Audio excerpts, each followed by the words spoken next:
Hello guys! So another day, another unboxing na naman tayo.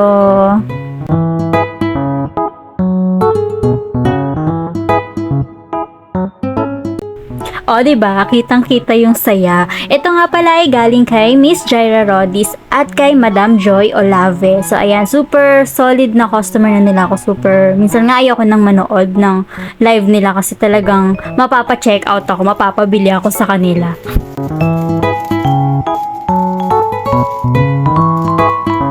O, diba, may keycard holder. So, pag nag-hotel, alam na, meron ako nalagyanan. At syempre, meron ding shower cup. O, diba? Ang cute, Kuromi. Ha, ha, ha, ha, ha. At yan, meron tayong mga alcohol sanitizer. Hello Kitty tsaka cinnamon roll. At meron syempre yung face towel. Ang cute. Nya, nya, nya, nya.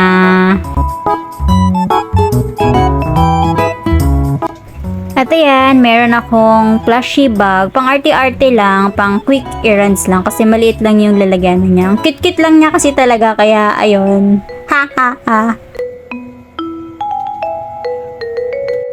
Ito na yung maayos na bag, pang syala, pang office, pang gala-gala na din. Sobrang lakas makasyala nitong bag na to as in.